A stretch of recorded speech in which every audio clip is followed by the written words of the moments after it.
Buenas tardes. Es para mí un placer y un honor exponer ante ustedes el modelo económico chileno. Ya Pepe Piñera en la mañana dijo que la palabra modelo no es adecuada y realmente no lo es, ¿verdad? Técnicamente, modelo es una cosa muy precisa, pero en Chile se conoce como el modelo económico chileno, de tal manera que todos lo usamos. Bueno, y yo coloqué esto debajo de acá, una moderna economía social de mercado, porque como muchos de ustedes son extranjeros, y afuera, sobre todo afuera, pero también en ciertos círculos acá en Chile, existe la idea de que nuestro modelo es como en extremo liberal, es como volver, digamos, ¿verdad?, a la economía libre del siglo XVIII o XIX. Y no lo es, realmente no lo es. Y yo espero, digamos, hacer la exposición y ir aclarando aquellos aspectos en que la economía nuestra difiere mucho de una economía libre a la europea, ¿verdad? Es una economía de mercado, pero tiene este elemento acá, social, que en el caso nuestro se refiere especialmente a la acción del Estado. En la mañana alguno de ustedes hizo esa pregunta y yo espero ahora poder aclararles cuál es dentro de la economía chilena el rol del Estado, y es bastante importante. Bien, lo que voy a hacer es hablar un poco de la economía a fines de 1973, para que los que sean los extranjeros entiendan qué diablo pasó acá, que hizo posible, ¿verdad?, cambiar el modelo que veníamos teniendo a esta economía social de mercado, ¿verdad? Y luego voy a hablar del modelo mismo, y finalmente, si tenemos tiempo, voy a hablar un poco de la economía política de las reformas, porque lo que pasó en Chile tiene un contexto histórico, ¿verdad? No se puede llegar y hacer lo mismo en cualquier otro lado.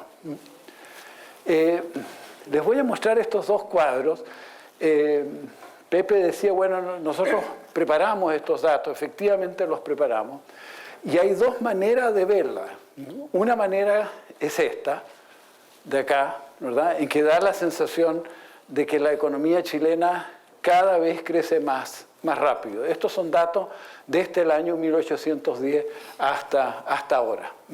Y efectivamente, ¿verdad?, de ahí en adelante esto como que crece exponencialmente. Pero aquellos de ustedes que sean alumnos de economía o de matemática, saben que este tipo de cuadros engañan un poco, ¿verdad? Y lo que hay que hacer realmente es sacarle el logaritmo. Y si uno le saca el logaritmo, esta cosa cambia ligeramente de pinta.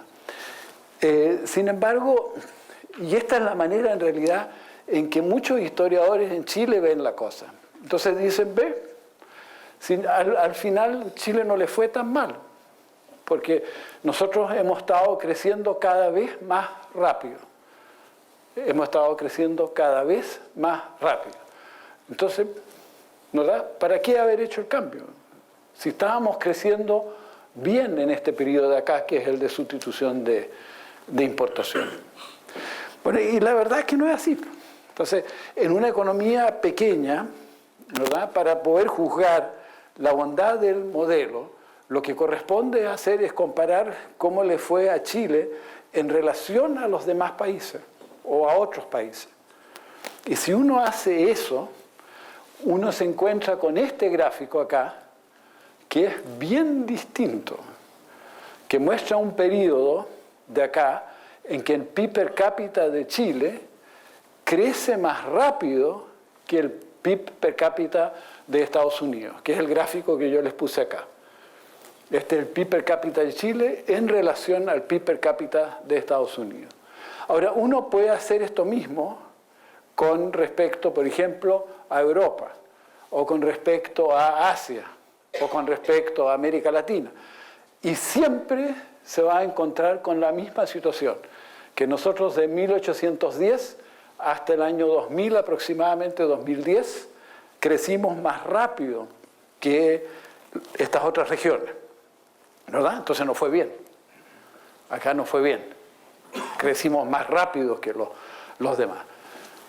Bueno, a partir de ahí, fíjense lo que pasa, ¿verdad? Que el PIB per cápita de Chile empieza a crecer más lento que el PIB per cápita de Estados Unidos en el gráfico, o de Europa, o de Asia, o de América Latina, los que sean. Este es un periodo en que nos va muy re mal, muy re mal. Fíjense que nosotros llegamos a tener, los números ahí son distintos, pero lo que significa esto, llegamos a tener un PIB per cápita arriba del 50% del de Estados Unidos, arriba del 50% del de Estados Unidos. Y aquí abajo llegamos a tener un PIB per cápita abajo del 12% del de Estados Unidos. ¿Se fijan la caída en el siglo? Brutal, brutal, ¿no? Fue súper mal, súper mal. Bueno, y después de eso nos recuperamos, ¿verdad? Y hoy día estamos más o menos, hoy día en el año 2012, estamos más o menos al 38% del PIB per cápita de Estados Unidos. Entonces, hemos recuperado parte, ¿verdad? Pero nos falta recuperar mucho, ¿verdad? Para llegar a tener el mismo PIB per cápita que tuvimos a comienzos del siglo XX en relación al PIB per cápita de Estados Unidos. Entonces, este punto es muy importante, ¿eh? Porque nos fue mal acá, ¿verdad? A pesar de que, si uno mira esto, claro, dice, sí, siempre crecimos, ¿verdad? Más lento quizás en algún momento que ahora, pero siempre crecimos. Por lo demás, los que estudian este tipo de cosas saben que siempre en todo el mundo, ¿verdad?, los países en promedio crecen hoy día mucho más rápido que hace 200 años. Entonces, no tiene gracia, esto no tiene gracia. Esto no tiene gracia.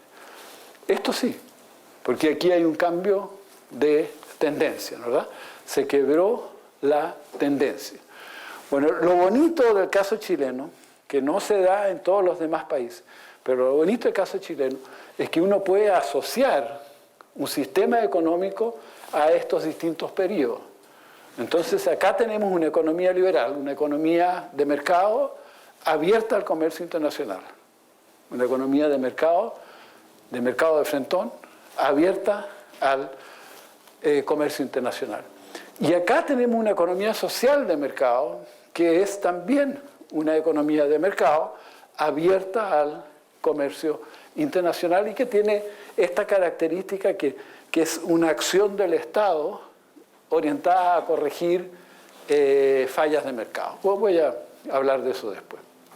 Pero tenemos economía abierta y de mercado acá, y tenemos economía abierta y de mercado acá.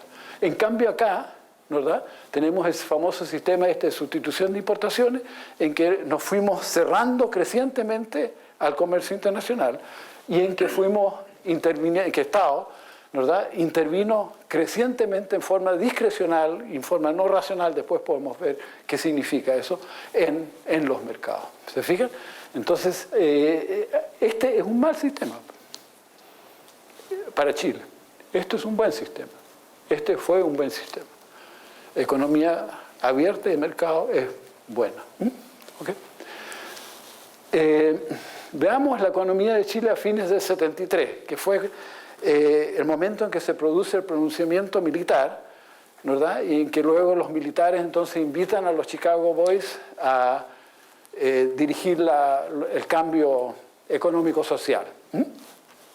Bueno, crecientes desequilibrios macroeconómicos, y vamos a ver que esos crecientes desequilibrios macro nos llevaron a tasas de inflación extremadamente altas y problemas de balance de pago también muy importantes.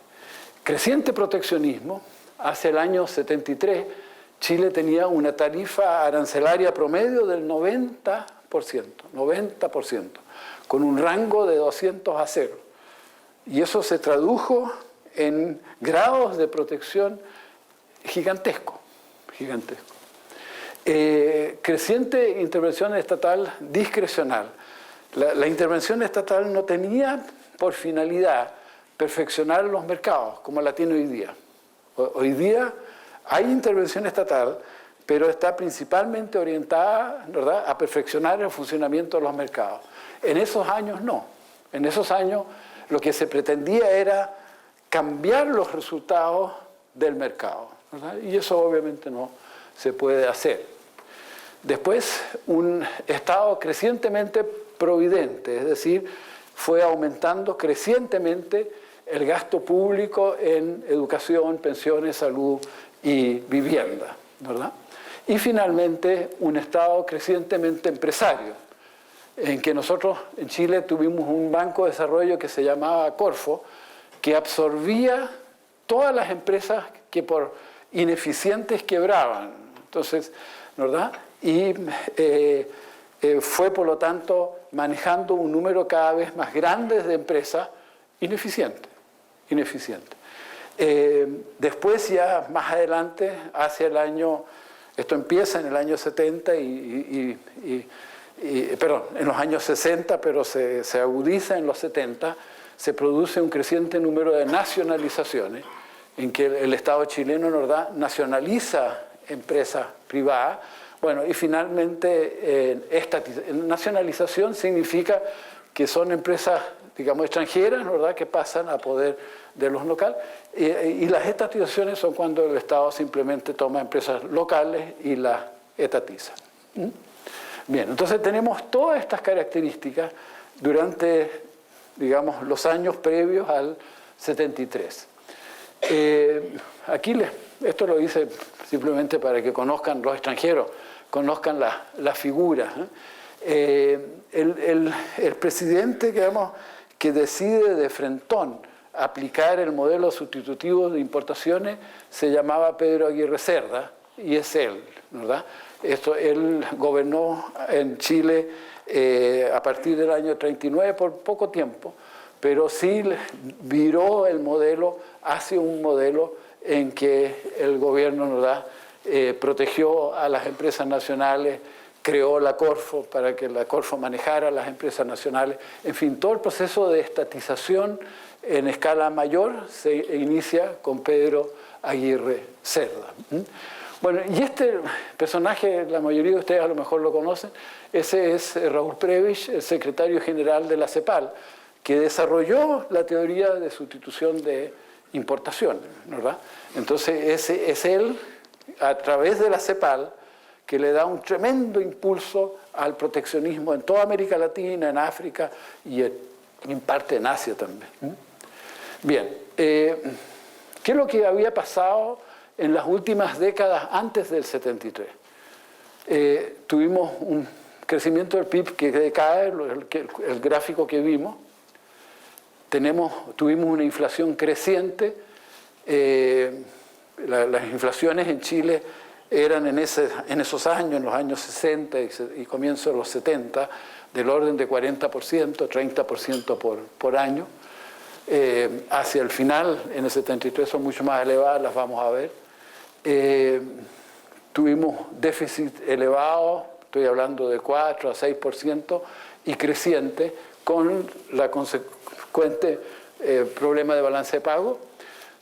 Tuvimos razones de exportaciones a PIB cayendo, cuando en todo el mundo, sobre todo después de la Guerra Mundial, explotan, digamos. En el caso nuestro, esas relaciones caen. O sea, realmente tuvimos un mal desempeño económico, que culmina obviamente en el año 73, ¿verdad? En 73 la tasa de crecimiento del PIB es menos 5.6%. ¿Verdad? Y de frentón cae fuerte el PIB. La tasa de inflación es 508%, ¿verdad? El déficit del sector público, 25% del PIB. Déficit del sector público, 25% del PIB. Bueno, y perdimos todas las reservas, ¿verdad? Reservas netas negativas, digamos, a septiembre del año 73. Era el caos total. Hoy se produce el pronunciamiento militar. Bueno, ahí les dibujé los próceres, ¿verdad? Salvador Allende, que fue el presidente socialista que gobernó del 71 al 73 y que en general fue el causante del caos que nosotros tuvimos. Bueno, y aquí tienen al general Augusto Pinochet, que fue el presidente que después lidera el gobierno, a pesar de que el movimiento militar lo inician, o no sé, lo generan, digamos, más bien la Armada, más que los militares. Bien, aquí les puse cuáles son como los principales asesores de los dos gobiernos. Fidel Castro, de nuevo, los extranjeros no lo saben, pero Fidel Castro se paseó yo creo que un mes más o menos aquí por Chile, ¿verdad? Dando consejos y qué sé yo. Y bueno, y este Alito Harberger, que fue un profesor de la Universidad de Chicago, que llegó a Chile muy joven a firmar el contrato con la Universidad Católica y que luego se casa con una chilena y es por lejos, digamos, el profesor de Chicago más influyente acá. El problema está en Chile en este momento. Bien, y ¿cuáles son los ideólogos subyacentes? Bueno, está Adam Smith, ¿verdad? Karl Marx, y aquí está Milton Friedman en Chile. Y acá está, este es Milton Friedman. Y este es Alito Harberger. Y este es en el año 75. ¿Cuál este? Es Javier Vial. Este es Langoni, que era presidente del Banco Central de Brasil en ese entonces. Bueno, eso soy yo. Y este es, ¿cómo se llama? Juan Aristía. Bueno, entonces es una foto muy bonita porque se ve lo chico que era, ¿verdad? A pesar de su tremendo tamaño intelectual, ¿verdad?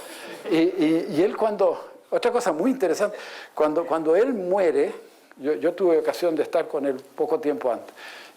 Bueno, en una reunión de Axel asiste también a esas en Álamo, ¿verdad? Pero esta no se hizo en Álamo, se hizo en Estados Unidos porque ya estaba demasiado viejo Milton Friedman. Bueno, era así, era una cuestión increíble y la señora es más chica, o era más chica, así que era aún más chica, ¿no? Pero bueno, muy grande intelectualmente.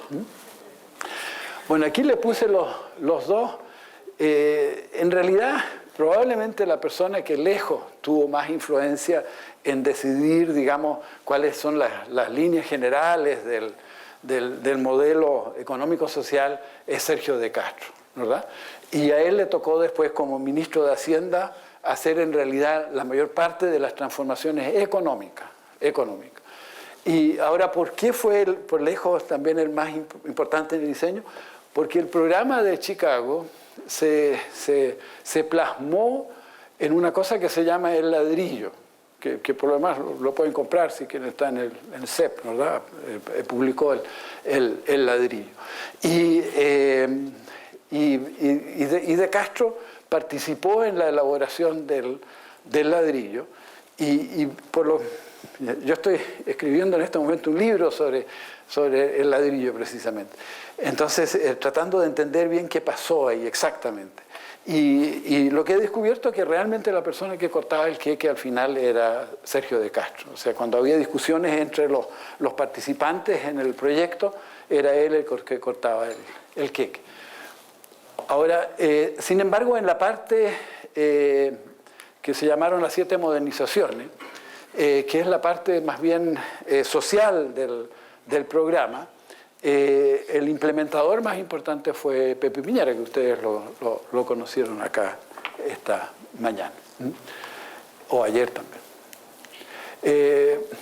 Bueno, después hay un momento que es crucial también para entender esto del modelo, que Pinochet efectivamente gobierna durante 17 años, y en ese momento él pierde un plebiscito, después Vigil, que fue el candidato de la derecha, pierde la elección.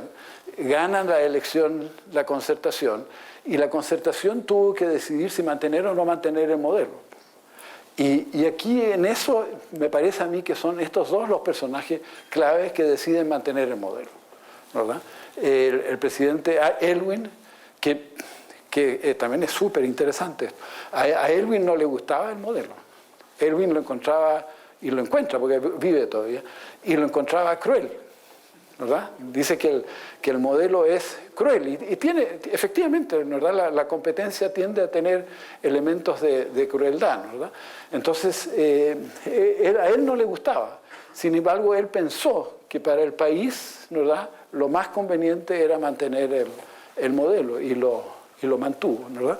Bueno, y este es el gran articulador del programa de la concertación, del programa de centro-izquierda, ¿verdad?, que se implementó con él. Entonces, era demócrata cristiano, era de centro, pero él decidió muy temprano de que lo que había que hacer era mantener el modelo y generar las fuerzas políticas para que pudiera mantenerse el modelo. Es un gran arquitecto, yo diría, de la mantención del modelo. Ok, entremos al modelo mismo. Entonces, ¿qué es lo que es, verdad? El modelo. Bueno, es en primer lugar un cambio absolutamente revolucionario de las estructuras económico-sociales del país. Absolutamente revolucionario. En un periodo muy breve se cambia todo, ¿verdad? Entonces es realmente una cosa en ese sentido fantástica, ¿verdad? ¿Y hacia dónde se va? ¿Hacia dónde se va? Bueno, se va hacia una democracia representativa, ¿verdad?, que mucha gente eso lo duda, pero yo sí creo firmemente que Pinochet eso es lo que estaba buscando, y los militares también, que llegáramos a tener una democracia representativa viable, que se pudiera mantener, sostener en el tiempo. Pepe en la mañana decía, bueno, con un 1% de crecimiento en un país pobre es muy difícil, ¿verdad?, mantener una economía de mercado, y yo creo que así es. Realmente así es. O sea, para lo que tú necesitas es una economía muy fuerte, ¿verdad?, que crezca muy rápido, para poder distribuir, digamos, para que la mayoría de la gente reciba algún beneficio, ¿verdad?, de ese tipo de economía. Entonces, lo que nosotros tratamos de hacer es eso, de que tuviéramos una democracia representativa al final del proceso y una economía de mercado. Después, que hubiera respeto estricto a la propiedad privada, ¿verdad?, garantizada constitucionalmente. Y nosotros tenemos derechos de propiedad privada extremadamente protegidos, digamos, ¿verdad?, en la Constitución. Después, tiene que haber instituciones confiables,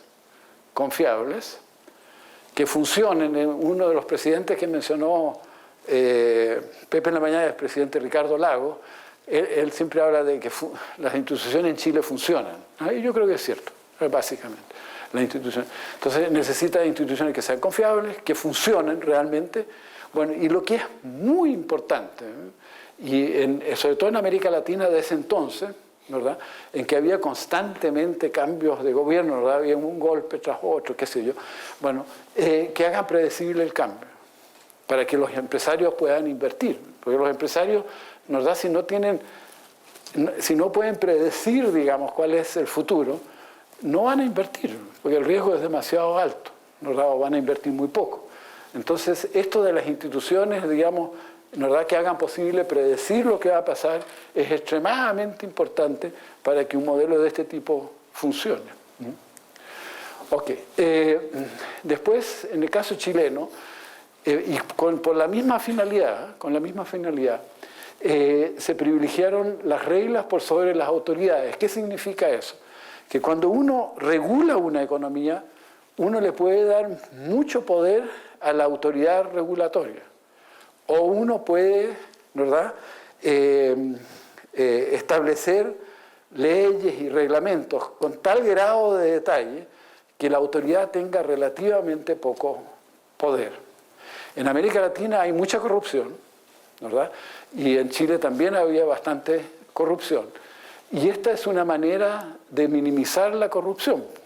Porque si las autoridades tienen muy poco poder, es difícil coimearlas, ¿verdad?, pagarles una coima para que te favorezcan. Entonces, si uno quiere reducir la corrupción, esta es una muy buena forma de hacerla. Y en Chile se practicó al extremo, ¿verdad? no sé si en alguna parte de esto han escuchado, qué sé yo, pero nosotros tenemos leyes que tienen fórmulas en la ley, ¿verdad? De tal manera de que al final la autoridad lo único que tiene que hacer es decir, bueno, el precio del cobre cuánto es, el precio del dólar cuánto es, el precio de esto cuánto es, ¿verdad? Y con eso, ¿verdad?, sale el precio final del producto en el caso de la regulación en cuestión, en que la autoridad no tiene poder, no tiene ningún poder. Y eso elimina, vuelvo a decir, la corrupción y por lo tanto disminuye el problema de la búsqueda de rentas, que es un problema muy grande en todo el mundo en desarrollo. También lo es en el mundo desarrollado. Pero. Ok, aquí entramos a lo... ahora, esta es una economía de mercado, sí, ¿verdad? Es una economía de mercado. Pero el Estado juega un rol subsidiario. El Estado juega un rol subsidiario. Entonces, esta no es una economía de libre mercado. Y yo creo que es súper importante tener claro eso. Porque cualquier otra cosa no es la economía chilena. La economía chilena, ¿verdad?, tiene un Estado que pretende ser chico, pero con mucho poder. ¿Y el poder para qué? Bueno, para hacer que la acción libre de los agentes, lleve hacia el mayor bienestar social posible. O si ustedes prefieren, así lo dice la doctrina social de la Iglesia, lleve hacia el bien común. ¿Está bien? Entonces, nosotros no tenemos en Chile, y quiero ser súper enfático, porque yo creo que hay realmente una mal concepción en eso. Y basta con ver el librito de leyes y los libritos de regulaciones para darse cuenta que así es, ¿no? Nosotros tenemos un Estado que juega un rol muy importante en hacer que la acción de los privados libremente conduzca al máximo de bienestar social. ¿Está bien? Y eso en el fondo significa corregir fallas de mercado, ¿verdad?, si eso es lo que conviene hacer. Ahora, en lo práctico, ¿hacia dónde lleva ese rol subsidiario del Estado? Bueno, lleva a que el sector privado pase a ser el motor de desarrollo. Las empresas y qué sé yo, ¿verdad?, lo manejan los privados, ¿verdad? Y el Estado no debiera tener nada que hacer ahí. Lo hacen los privados. Pero sí, el Estado regula la actividad económica con la finalidad que yo les dije, con la finalidad de alcanzar ese máximo de bienestar social. Luego, en la discusión podemos ver lo complicado que es eso, pero eso es.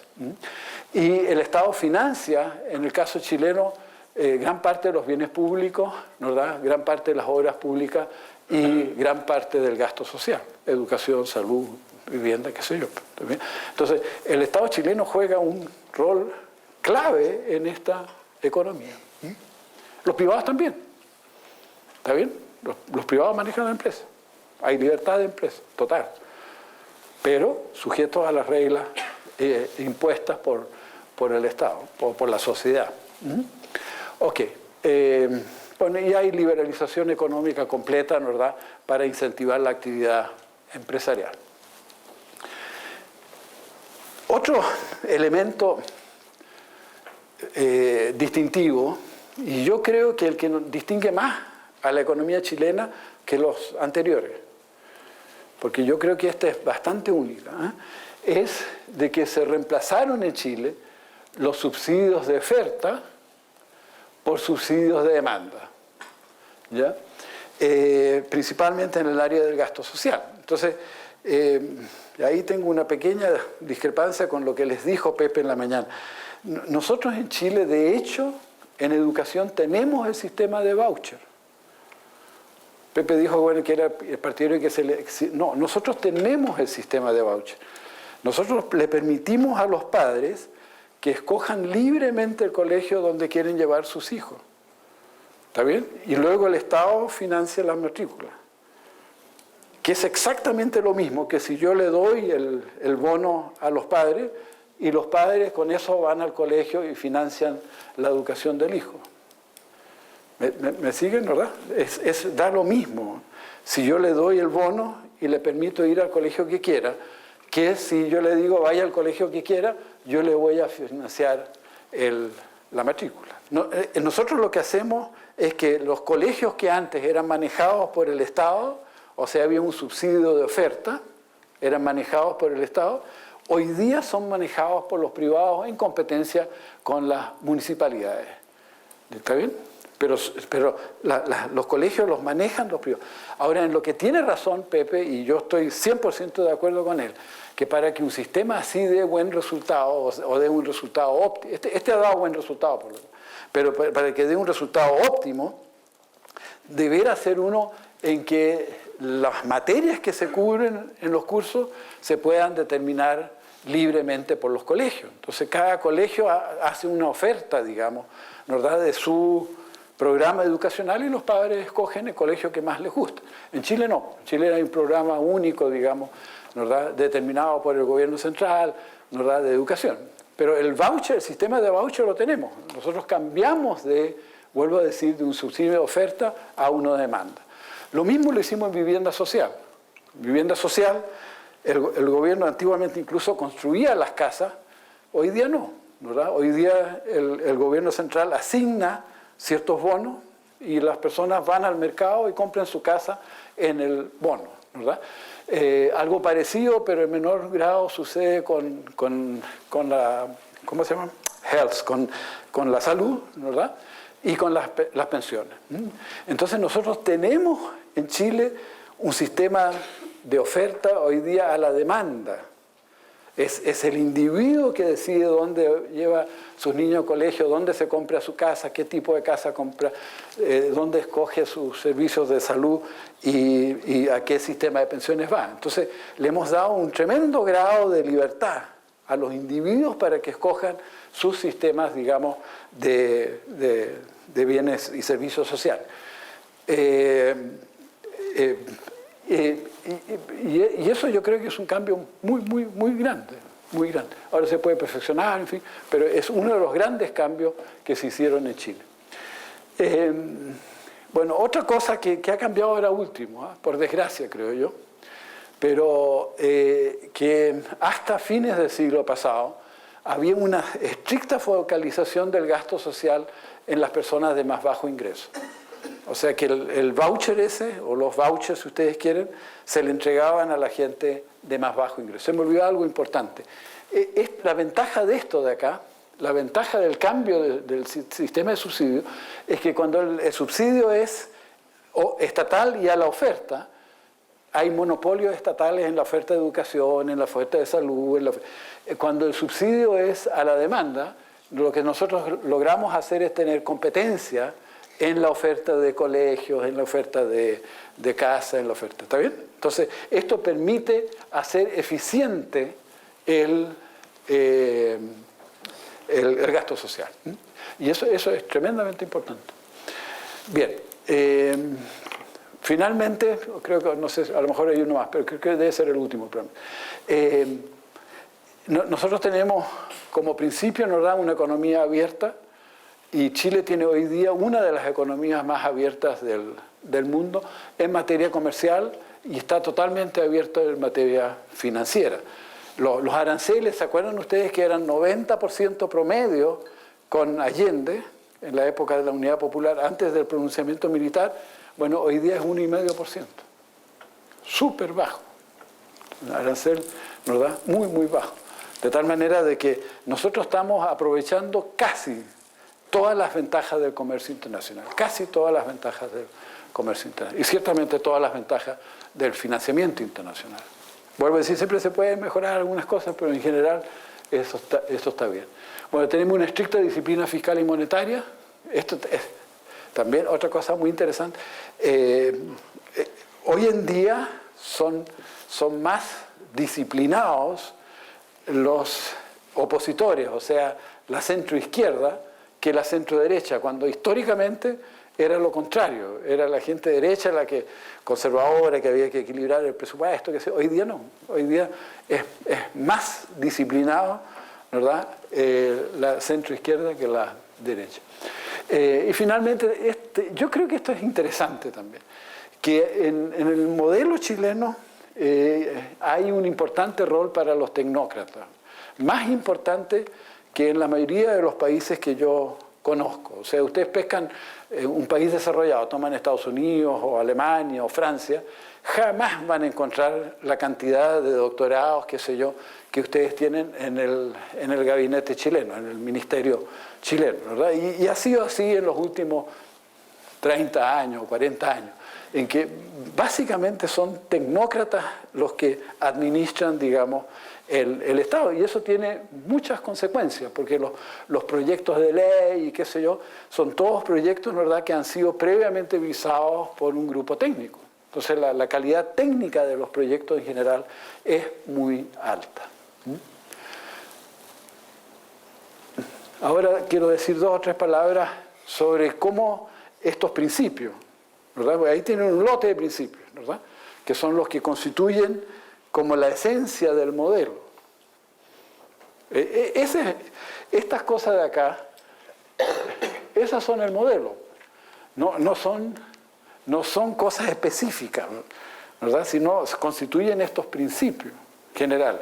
Pepe Piñera en la mañana puso, no sé, 13 o no sé cuánto, el decálogo, ¿verdad?, de cosas. Bueno, el decálogo mío es un poco distinto, ¿verdad?, y corresponde a lo que yo creo que es el decálogo de la economía chilena.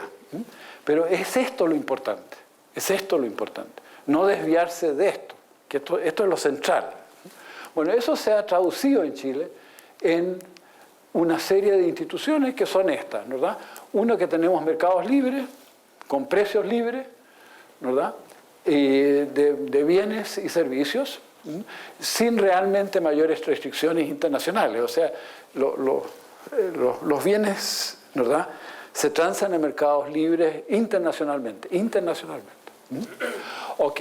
Después, la producción de bienes y servicios está en manos privadas.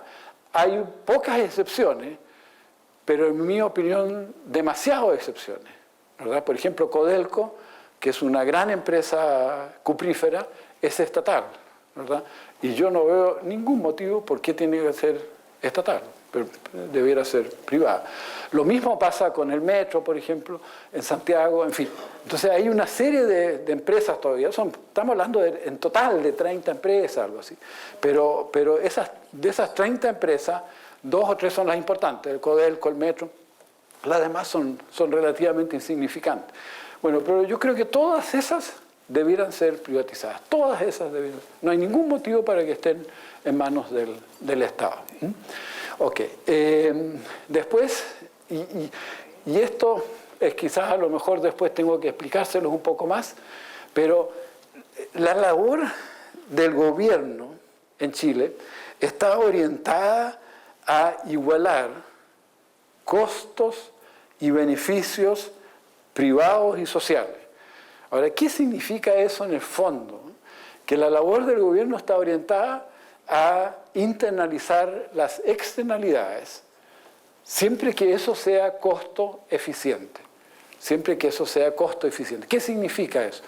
La acción de los privados, cuando hay una falla, tiene un costo social para la sociedad. Una falla de mercado es costosa para la sociedad. Vamos a producir menos, por ejemplo, casas, para decir algo. Si hay una falla en el mercado de las casas, vamos a producir menos casas. Entonces es costosa la falla de mercado.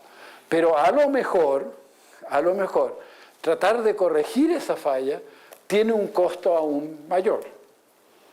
¿Está bien? Entonces, en función del análisis marginalista, uno tiene que ponderar cuáles son los beneficios de eliminar esa falla de mercado, cuáles son los costos de eliminar esa falla de mercado, y si eliminar la falla de mercado es más costosa que dejarla, hay que dejarla. ¿Está bien? Uno no debe pretender tener una economía perfecta, ¿verdad? Porque nunca la vamos a tener en la práctica. El mundo es distinto, el mundo es más complicado. Entonces, ¿cuáles son las grandes fallas del Estado? el Estado falla porque el Estado tiende a ser muy ineficiente en su operatoria. El Estado es inherentemente ineficiente en su operatoria porque no tiene ningún incentivo para ser eficiente. ¿Está bien? Entonces la acción del Estado es costosa porque el Estado es ineficiente. Y el Estado, además de eso, el Estado tiende a crecer más de lo deseable, por un problema de que el funcionario se siente más poderoso mientras más grande sea el departamento, la sección, qué sé yo, que él maneja. Bueno, y finalmente, si uno tiene un Estado grande, tiene que cobrar impuestos. O sea, la acción del Estado requiere cobrar impuestos. Y el cobro del impuesto también tiene costos sociales. La sociedad pierde eficiencia cuando se cobran impuestos. Entonces la acción del Estado es costosa, es costosa. Entonces en Chile lo que tratamos de hacer es, cuando se proponen políticas públicas, es de comparar los beneficios de corregir una falla de mercado con los costos, digamos, de corregirla. Y si los costos son superiores a los beneficios, no se propone la política pública, en general, no se propone la política pública. Ahora, luego vamos a ver que todo esto se opera dentro de una sociedad con todas las debilidades que eso tiene, pero el fin está súper claro, ¿verdad? Y es una cosa absolutamente pragmática, ¿está bien? Aquí esto es una cuestión absoluta, no tiene nada de ideológico, absolutamente pragmática. En general todo el sistema es absolutamente pragmático. Es muy Chicago en ese sentido. Bien, después nosotros tenemos un elevado nivel de gasto social. Nosotros estamos gastando actualmente alrededor del 80% del PIB, 80% del PIB en gasto social, que es un porcentaje muy elevado a nivel incluso latinoamericano. Nosotros no somos el más alto en términos de porcentaje del PIB del gasto social, pero me parece que somos segundo o tercero más alto de la región. Ahora, obviamente esto solamente se justifica mientras nosotros tengamos, ¿verdad?, una proporción importante de la población con ingresos extremadamente bajos. A la larga esto debiera ir disminuyendo. La lógica del modelo te lleva a decir que eventualmente no debiera haber gasto social. La educación y la salud, qué sé yo, se lo debiera financiar cada una de las familias. Pero por el momento no es posible. Ahora yo tengo un juicio de valor. Yo creo que en Chile nosotros no habríamos tenido la paz social que hemos tenido si no hubiéramos gastado este porcentaje tan alto en gasto social. Yo creo que esto es lo que ha hecho posible, ¿verdad?, que el país mantenga la paz social. Luego voy a hablar un poco más de esto. Después tenemos otra cosa que esta es muy chilena también. Existe en algunos países desarrollados, pero no al extremo que lo tenemos en Chile, que es un sistema de evaluación de inversiones públicas. Toda inversión pública en Chile pasa por un proceso de evaluación social de proyectos, que asegura que ese proyecto que se va a hacer rente por lo menos el costo del capital para Chile. Cuando uno hace una inversión, algo de eso hablaba Martín antes, pero cuando uno hace una inversión, aunque sea el Estado, no importa quién, tiene un costo, porque esa misma plata se podría usar para otra cosa. Entonces toda inversión tiene un costo y tiene que rentar por lo menos lo que le cuesta el capital a Chile, que en el caso chileno actual es la tasa de interés internacional, básicamente. Entonces tiene que rentar eso. Entonces todos los proyectos en Chile pasan por ese proceso de evaluación social de proyectos. Hubo un periodo en que eso se debilitó mucho bajo el gobierno de la Bachelet, pero el actual gobierno volvió a retomarlo y hoy día nuevamente se están... y finalmente una estricta disciplina monetaria y financiera, ¿verdad? Si quieren que hable mucho, tengo aquí para relatarles todas las reformas que se hicieron, ¿no? Pero son páginas, ¿verdad? Y páginas de reforma. Esto lo voy a dejar para después si tenemos tiempo.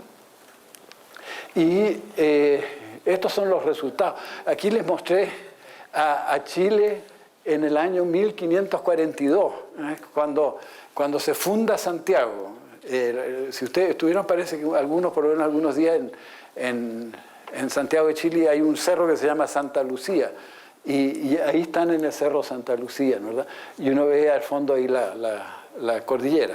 Bueno, este es Santiago hoy día, ¿verdad? ¿Han visto esta torre grande que hay ahí, ¿verdad? Y ahí está la cordillera. Esta es una vista de aproximadamente el mismo lugar. Ahora, yo no sé qué es lo que es más bonito. Yo creo que me quedo con eso, pero no lo sé.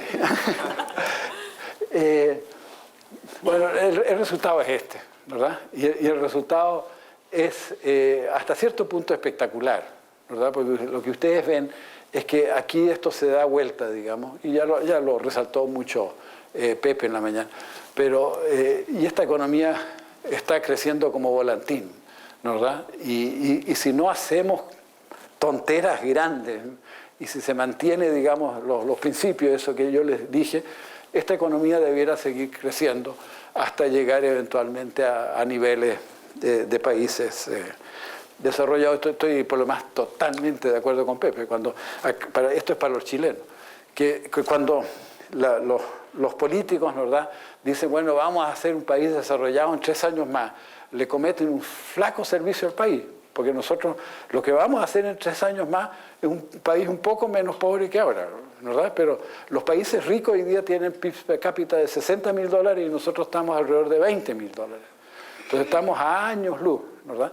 Y los países desarrollados, efectivamente todos los ciudadanos tienen aproximadamente la misma oportunidad de llegar a ser ricos o qué sé yo.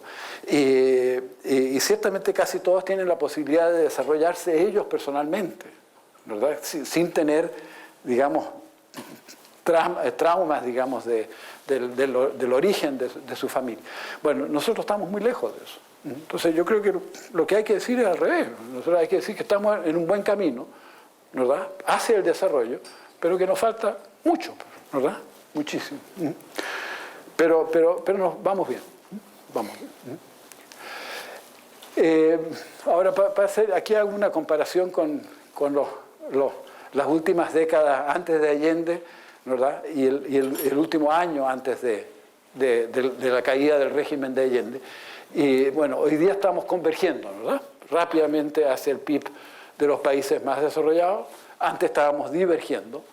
Hoy día tenemos la inflación absolutamente dentro de los límites, 2 a 4%, que es fantástico, ¿verdad? O sea, la tasa de inflación, el Banco Central la mantiene exactamente dentro de los límites. Cuando ustedes le preguntan, hacen encuestas a los empresarios, ¿verdad?, de cuáles son las tasas de inflación que esperan para adelante, es generalmente 3% puntos, porque el Banco Central tenemos metas de inflación y tiene que mantener la tasa entre 2 y 4. Bueno, los empresarios cuando les piden cuál es la tasa de inflación que espera 1 año o 2 años, 3%. Y 3,0, no 3,1, no 2,9, dicen 3,0. O sea, ¿verdad?, las expectativas inflacionarias están totalmente controladas, totalmente controladas. Y tenemos lo que nosotros llamamos un equilibrio estructural. Hay una política fiscal que pretende tener equilibrio estructural. ¿Eso qué significa? Si la economía está operando a pleno empleo, ¿verdad?, tenemos que tener equilibrio fiscal. Si la economía opera a más que pleno empleo, tenemos que tener superávit estructural. Si la economía opera a menos que pleno empleo, tenemos que tener déficit estructural. Y hay una política, una forma de calcularlo. Nos mantenemos perfectamente dentro de eso, ¿no? Los datos de este año, para compararlos de nuevo con los de Allende, nosotros estamos creciendo al 5,5. ¿Se acuerdan? Allende estaba decreciendo al 5,6. Nosotros estamos creciendo al 5,5. Y acuérdense que estamos en el año 2012, ¿verdad?, que está toda Europa en recesión, de que Estados Unidos está creciendo relativamente poco, que China recién se está volviendo a recuperar, y qué sé yo, o sea, es un muy buen resultado, muy buen resultado. La inflación va a ser 2,0, va a ser un poco más baja que la anticipada, no importa porque los 2,4 está dentro de los 2,4 y tienen que ser cada 24 meses. ¿Sí? Tenemos un déficit estructural de menos del 1%, que es exactamente lo que debiera ser por la trayectoria que llevamos, y las exportaciones se están expandiendo en relación al PIB muy rápidamente. Entonces, los resultados son estupendos, Entonces, la pregunta es, ¿qué pasa? Porque eso siempre me lo dicen, ¿verdad? Fantástico, ustedes crecen, pero ¿qué pasa con la pobreza? ¿Qué pasa con la distribución del ingreso? Y es válido, porque son otros dos aspectos, digamos, que hay que preocuparse. Bueno, ya lo dijo Pepe en la mañana, yo les voy a dar un cuadro luego, un gráfico. La pobreza ha estado disminuyendo, estamos en 11% de la población, está un poco mejor Argentina y está un poco mejor Uruguay. Son los dos países que tienen niveles de pobreza algo más bajos que nosotros, pero nosotros somos el tercero y siempre fuimos de los países que tuvimos más pobreza. Ok, la distribución de ingresos se mantiene desigual, pero si ustedes, y esto es un trabajo de Claudio Zapelli, si ustedes ven la distribución del ingreso por cohorte, por grupo de edad, la distribución de ingresos era muy desigual en la gente que nació en el 30, 35, qué sé yo, ¿no? 1930, 1935. Y la distribución de ingresos es bastante igualitaria en relación a los niveles normales de los países con economía de mercado ahora. ¿Está bien? Entonces, los cohortes nuevos, la gente joven, nueva, ¿verdad?, vive en un mundo en que la distribución del ingreso es muchísimo más igual que lo que era 20 o 30 años atrás. Entonces, ciertamente la distribución del ingreso está mejorando. Porque es asunto de proyectar eso para adelante, ¿no? ¿Verdad? En 20 años más vamos a tener una distribución de ingresos bastante aceptable. Lo otro es que nosotros hoy día tenemos una cobertura de educación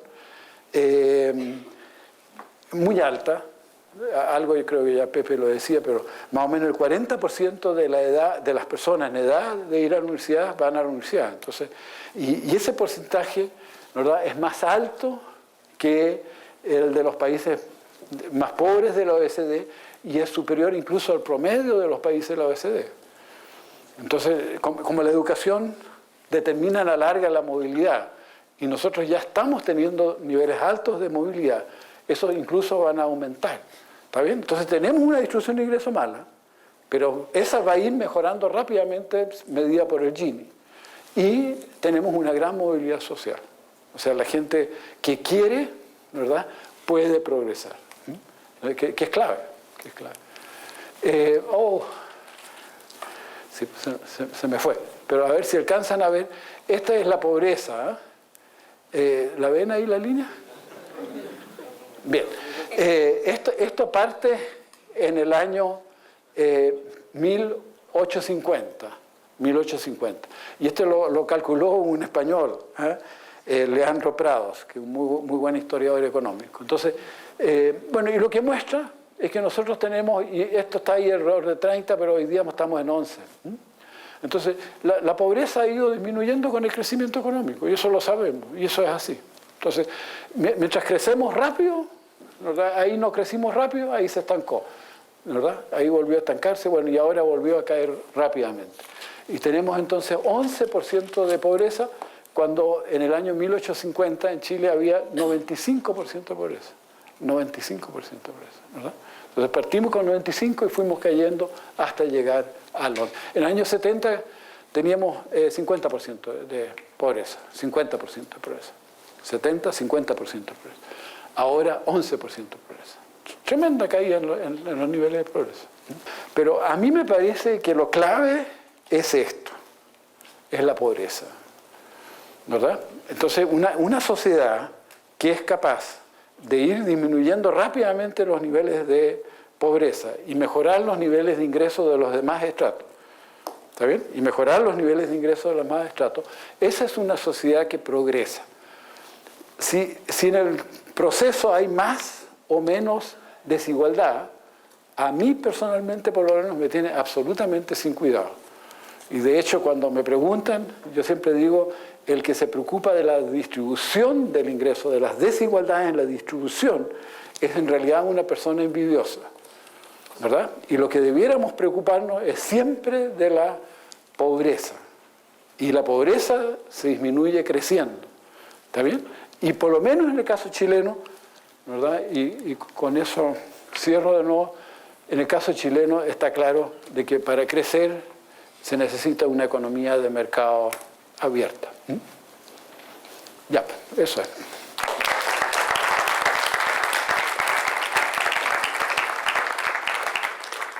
Yo quería hacer una consulta respecto justamente al sistema de vouchers. A don José Piñera era principalmente la posibilidad, no en el sistema público de educación, sino que existieran colegios privados y que yo pudiera tener el voucher, por ejemplo, para irme a un colegio privado y entregar ese bono, que era como la posibilidad que hay muchas personas que han dicho, oye, que todas las personas puedan elegir colegio y si el Estado me da el bono ese de 100.000 pesos, yo puedo ir al colegio que yo estime conveniente, sea privado o sea público. Lo que pasa es que el voucher actual es del orden de los 70.000 pesos, algo así, excepto para los hijos de familias muy pobres, digamos, en que se duplica. ¿Por qué? Porque se supone que el colegio va a tener que dedicarle más atención, ¿te fijas? Pero hoy en día tú tienes un grupo de colegios que son privados, que son muy caros, cuestan de, qué sé yo, 250.000 pesos para arriba, digamos, y que efectivamente tú no lo puedes cubrir con el voucher. Pero la gran mayoría de los colegios son ya sea privados subsidiados o municipales subsidiados. Los dos reciben exactamente el mismo voucher. De tal manera que tú puedes ir hoy en día, seleccionar el colegio privado subsidiado que tú quieras, llevar a tu hijo para allá y el gobierno lo paga. Mira, si lo que confunde a mucha gente, ¿verdad? Y creen que no hay sistema de voucher en Chile, es de que el Estado no le paga el voucher, no le da el voucher a la persona. ¿Te fijas? Pero es lo mismo. ¿Y por qué se hace de esta otra manera? Porque administrativamente es mucho más fácil. Si tú le das el voucher a la persona, después tienes que empezar a perseguir a las personas. Tienes que perseguir, no sé, 1 millón de personas. En cambio acá no, basta con que controles a los colegios que matriculan a los niños y tienen que entregarte la matrícula del mes y tú les pagas el voucher correspondiente. Entonces, nosotros tenemos sistema de voucher. Nosotros tenemos un subsidio a la demanda en educación. Y en realidad el sector en que mejor funciona eso, porque es más puro y qué sé yo, es el de la vivienda. Pero el segundo mejor es el de educación. El sistema que todavía tenemos más imperfecto es el de salud. Sí. Yo le quería hacer un comentario y una pregunta. El comentario es que usted mencionó que la pobreza en Chile es todavía mayor a la de la Argentina. Yo estudié el informe de la CEPAL y hay un problema en Argentina con las estadísticas, es que estamos falsificando las estadísticas de inflación. Decimos que es del 10% sí, cuando en realidad sí, está por el 25%. Sí. Y en realidad si se toman las cifras del 25% de inflación, la pobreza se dispara porque lo que está subiendo es la canasta básica alimenticia, entonces en realidad la pobreza es mayor y está en el orden del 20%, según estudios privados de la Universidad Católica Argentina, que es bastante respetable. Así que nada, eso en favor de Chile y lamentable por nuestro país. Entonces somos el segundo. Sí. Y la pregunta entonces sería que la verdad que los números de Chile son asombrosos, a nivel comparativo con América Latina es muy bueno y claro que hay mucho por hacer, bajar la pobreza al 3% en lugar del 6%, llegar a un PIB del $40.000 per cápita. Entonces mi pregunta es, ¿cuáles de las tres alternativas tomamos? ¿Hay que liberalizar más? ¿Qué habría que liberalizar más? ¿Hay que mantener el statu quo y ser paciente? ¿O hay que intervenir y redistribuir el ingreso? ¿Cuál sería de esas tres variables la que usted piensa? Mira, nosotros tenemos algunos problemas puntuales que tienes que de alguna manera resolverlos. Y yo tengo la impresión de que un problema puntual que tenemos es en el área de la energía. Y si nosotros no hacemos algo para resolver ese problema luego, la tasa de crecimiento del PIB es posible que baje, ¿te fijas? Entonces, tú quieres resolver ese problema. Y ese requiere un cambio de regulación, no es que requiera una liberalización, sino requiere un cambio de regulación. Después, en mi opinión personal, tenemos un problema de agua, también un problema de corto plazo, que requiere probablemente inversiones mayores en materia de construcción de reservoirs, ¿cómo se dice? Claro, sí, de embalse, exactamente. Y lo más probable es que lo que tú quieras hacer ahí es organizar, financiar eso de tal, igual que las carreteras, ¿verdad? Por BOTs o una cosa de ese tipo. Y eso requiere cambios legislativos y de regulación en esa área, ¿te fijas? Después, yo creo que nosotros tenemos un problema mayor en transporte, ¿no? Yo creo que somos muy ineficientes en materia de transporte y eso probablemente requiera alguna regulación. Entonces hay una serie de áreas en que tú necesitas regulación. Después, por el otro lado, hay una serie de áreas en que está involucrado el Estado, en que, en mi opinión, no debiera estar y tú podrías cerrar ministerios enteros, departamentos enteros y qué sé yo, y eliminar las regulaciones correspondientes, no pasa nada, porque los mercados ya son competitivos, ¿te fijas? Entonces tienes tú toda esa área.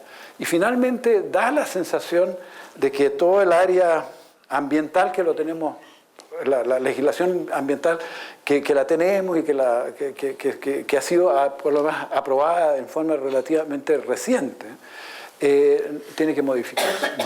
Tiene que modificarse. Entonces, mira, hay de todo, hay de todo. Bueno, ya dije, hay que privatizar Codelco, hay que privatizar el metro, en fin. O sea, hay una agenda tremenda, ¿eh? Pero siempre de acuerdo con los principios, ¿se fijan ustedes? Yo no les dije hay que liberalizar, punto, ¿verdad? Sino, yo les dije, bueno, veamos cada sector, estudiémoslo, y una vez que sepamos qué es lo que hay que hacer, hagámoslo. ¿Ya? Sí. Respecto de la educación, usted nombró lo de los vouchers. La primera pregunta es si tiene un tiempo determinado, o sea, si pretende implementar la medida de los vouchers por un tiempo hasta que tal como está actualmente es forever, ¿eh? Okay. Claro, pero bueno, acuérdense que todos estos sistemas son sistemas vivos, ¿verdad? Entonces, de nuevo, si tú aplicas bien los principios, en ninguno de los principios decía de que hay que tener un sistema de voucher, por ejemplo, ¿verdad? ¿Está bien? Lo que decía es que si vamos a subsidiar, que sea un subsidio de la demanda. ¿Te digo?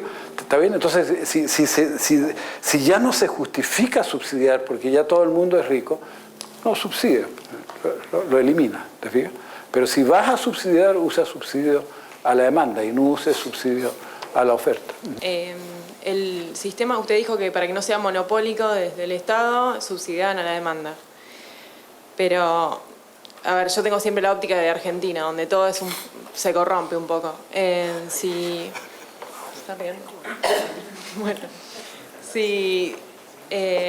o sea, no puede pasar que si el colegio maneja lo de los vouchers, haya gente que acceda por tener afinidad con el colegio y gente que no, y el Estado le da vouchers a tal colegio y a tal no. No, eso no lo pueden hacer. Lo que sí pueden hacer, y pasó, ¿te fijas? Es que tú le pagues a un colegio que te miente con respecto a los días niños asistentes en un determinado mes. ¿Te fijas? Porque se paga por día de asistencia del alumno. Entonces, si el colegio te miente, ¿verdad? Y está coludido con el inspector, digamos, del Ministerio de Educación, entonces, y se produjo, efectivamente, se produjo corrupción, ¿no? En eso. Entonces, mira, volvemos al famoso costo-beneficio, ¿te fijas? Entonces, ¿qué vas a hacer? Yo creo que, ya lo dije eso antes, yo creo que una sociedad en que la mayoría de la gente se siente discriminada, se siente perjudicada por el sistema, eso va a ser una sociedad que no te va a funcionar. Entonces tú necesariamente tienes que subsidiar, creo, te fijas, algunos programas para que lleguemos a tener un grado razonable de igualdad de oportunidades, y eso no, pasa por el Estado, creo yo, y pasa por la posibilidad de corrupción. Nosotros acabamos de tener estamos en el medio de otro escándalo tremendo por las acreditaciones a nivel de las universidades. Y es nuevamente una falla del Estado. Es una falla del Estado, ¿verdad? En que las universidades le pagaron una coima, digamos, al acreditador. Pero el acreditador es estatal. Entonces, frente a ese problema yo tengo una solución. Y la solución es acreditación privada y competitiva. ¿Está bien? Que tú permites para mi gusto, cualquiera pueda acreditar. Y luego van a haber instituciones acreditadoras que se van a prestigiar y esas son las que van a acreditar. Entonces, para ese problema hay una solución de mercado. Para el problema de subsidio escolar yo pienso que no. Que necesariamente alguien tiene que pagar y lo mejor que tú puedes hacer, lo que hacemos nosotros, es tener competencia entre los colegios. Es sorprendente que la concertación de centro izquierda haya mantenido el modelo que aquí exponen, no solamente los demócratas cristianos, sino también los socialistas. Y bueno, otro país sería Perú, que también ha mantenido eso durante varios gobiernos. Y yo lo que quería era, no sé, preguntar, poner como ejemplo Chile, ¿por qué sucedió esto y por qué sucedió?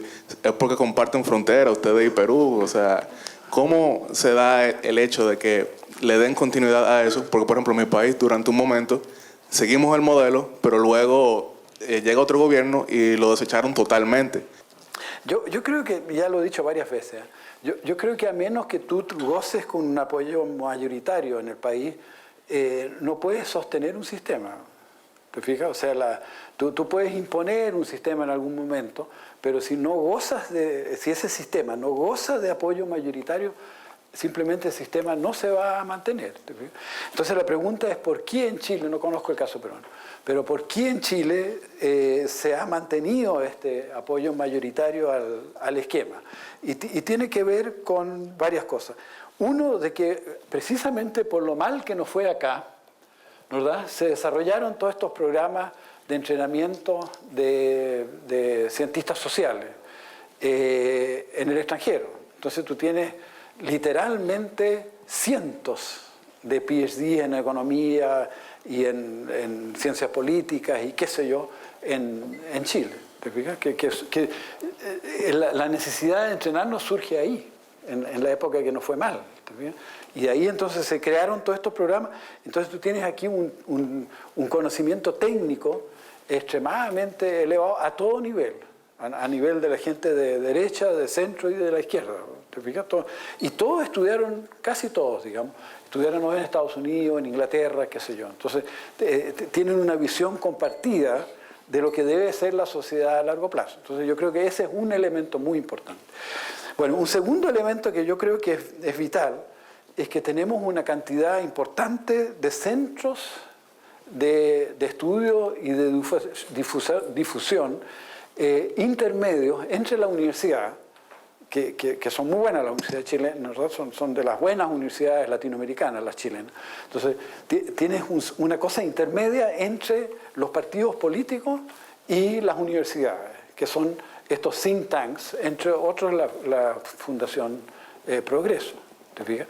Que cumplen ese rol de no sé cómo llamarlo, de procesar la información que sale de la universidad y que es ciencia.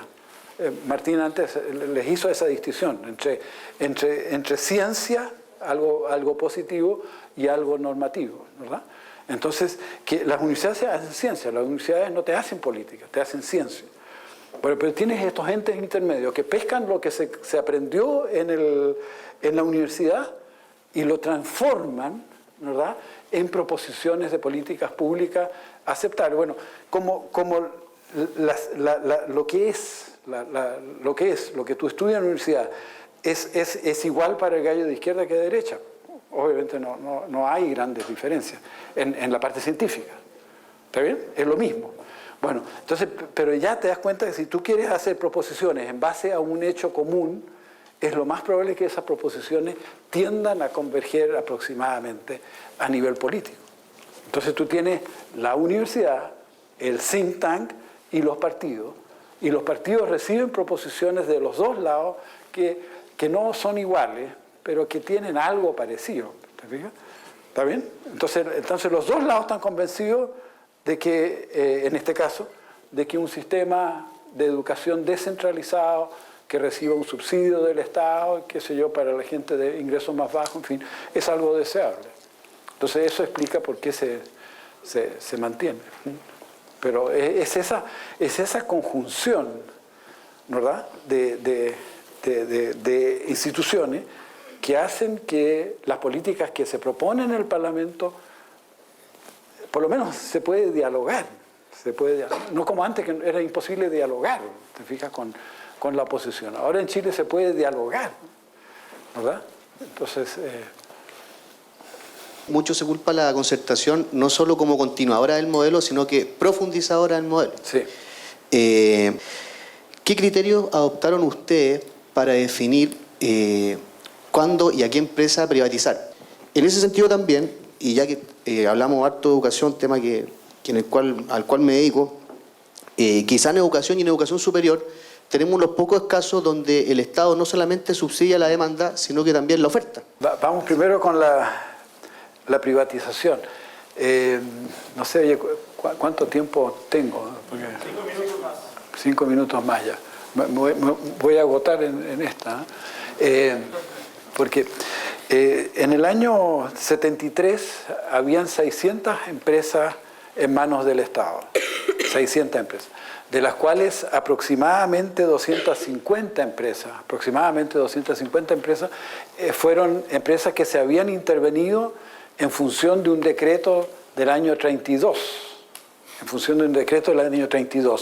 que sostenía que si una empresa estaba en huelga, o sea, estaba paralizada por una huelga, el Estado podía intervenirla si el producto que se producía era un producto esencial, necesario para la sobrevivencia de la población. Entonces, ¿qué se hizo durante la época de Allende? ¿Verdad? Que se fomentaron del mismo gobierno huelgas artificiales, digamos, para poder intervenir esas empresas. Ahora, ese decreto le permitía al gobierno intervenir las empresas, pero no pasaban a ser propiedad del Estado. ¿Está bien? Entonces, cuando llega el régimen militar, la primera decisión que se toma es pescar esas 250 empresas y devolvérselos a los dueños de las empresas. La segunda decisión que se toma, y esto es porque el poder político, que eran los militares en ese momento, así lo querían, es que las empresas que habían estado en manos del Estado en el momento en que en que Allende llega al poder, en el 70, 71, cuando Allende llega al poder, que esas empresas no se iban a privatizar. Y ahí estaban todas las empresas estatales grandes, incluyendo Codelco. ¿Te fijas? Entonces, en el 74 se privatizan las 250 empresas intervenidas. Entre el 74 y el 78 se privatizan estas otras empresas que el gobierno había adquirido, digamos, por una vía legítima, los había comprado, el gobierno de Allende las había comprado, ¿verdad? Pero no eran tradicionalmente empresas públicas. Y vuelvo a decir, porque el poder político, ¿verdad?, que eran los militares, no querían que se privatizara. Bueno, después viene la crisis financiera del 82-83. Bueno, voy a saltarme algo. Y eso me tocó a mí. Yo fui a ver a Pinochet y le dije que lo que teníamos que hacer ahora, porque necesitábamos recursos para el Estado y no queríamos aumentar los impuestos, lo que teníamos que hacer era privatizar estas otras empresas que tradicionalmente estuvieron en manos del Estado, ¿verdad?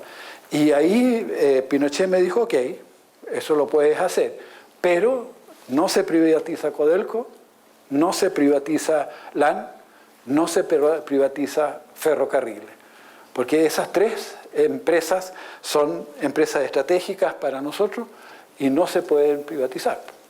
Entonces, bueno, ahí empezamos a privatizar todas las otras grandes empresas públicas tradicionales, pero quedaron esas tres ahí más puchos de otras, digamos. Bueno, lo interesante es que después de que Pinochet sale del gobierno, nos invitó a un almuerzo y ahí le pregunté, le dije, oiga, presidente, ¿qué es lo que opina ahora de la no privatización de Codelco? Me dijo el error que cometí, debiéramos haber privatizado también a Codelco, ¿verdad? Pero bueno, fue demasiado tarde. Bueno, entonces esa es la respuesta, te fijas, las decisiones tienen mucho que ver con proceso histórico, tienen mucho que ver con problemas políticos, ¿verdad? O sea, opiniones, digamos. Ahora, mira, yo soy un convencido de que en esa época era prácticamente imposible privatizar Codelco. ¿Por qué? Porque en el año, no me acuerdo, pero debe haber sido 69 no, 72 debe haber sido, en el año 72, ponte. ¿Te fijas? El Congreso íntegro, me parece que con una abstención, puede haber sido tu papá, ¿verdad? Vota a favor de la nacionalización de Codelco. ¿Te fijas? Entonces, todo el Congreso votó a favor de la nacionalización de Codelco. Y esas mismas personas, ¿no?, que estaban en el Congreso entonces, ¿verdad?, volvieron a tener posiciones de poder y qué sé yo, y estuvieron en el Congreso después, ¿verdad?, al comienzo del régimen democrático. De tal manera de que es muy difícil que gente que nacionalizó el cobre después sea partidario de privatizarlo. ¿Te fijas? Bueno, y lo otro es que yo creo que nosotros hemos fallado en explicarle a la gente por qué diablo una empresa estatal es ineficiente. Hay mucha gente que cree que es una cuestión ideológica, no tiene nada de ideológico, ¿verdad? Tiene que ver con los incentivos. Las empresas estatales son ineficientes, ¿verdad?, porque no tienen los incentivos para ser eficientes.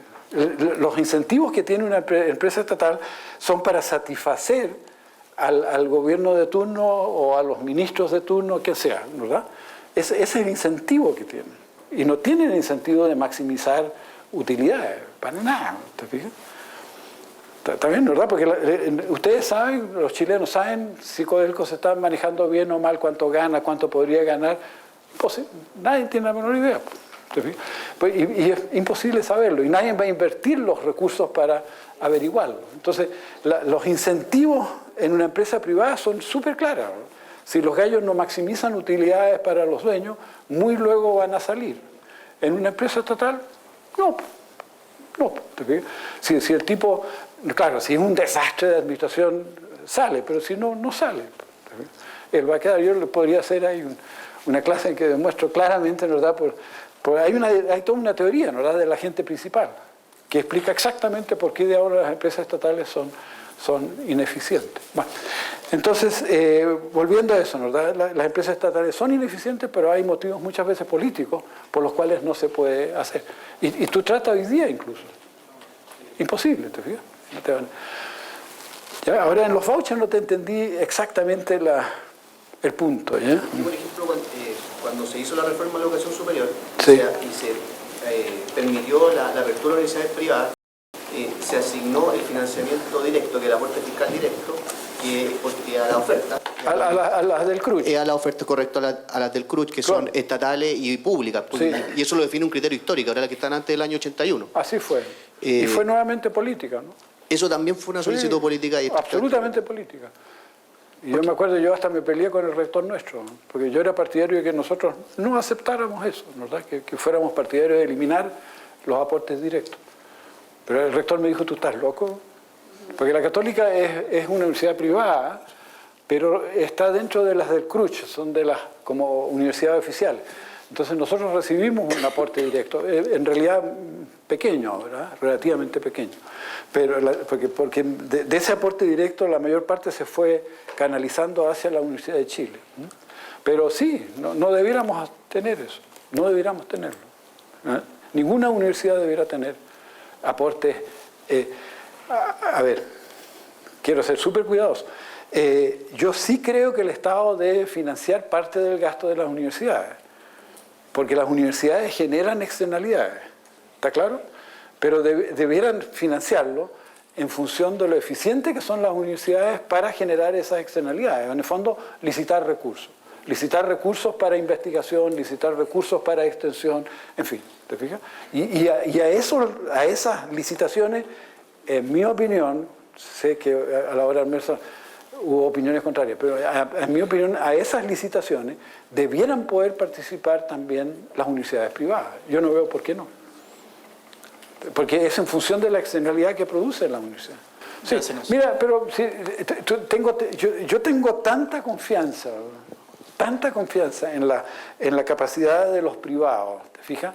Para manejar eficientemente las instituciones, que aunque los gobiernos subsidien a las universidades estatales, yo creo que las privadas van a ser mejores, sin los subsidios equivalentes. ¿Me explico? ¿Verdad? Yo creo, y lo veo, pues, si hoy día tú tienes universidades como la Adolfo Ibáñez, como la Los Andes, qué sé yo, que reciben nada más que el subsidio indirecto, qué sé yo, y que están ganando relativamente prestigio y calidad con respecto a las del CRUCH. Entonces, la iniciativa privada tiene esa tremenda ventaja. Tremenda ventaja.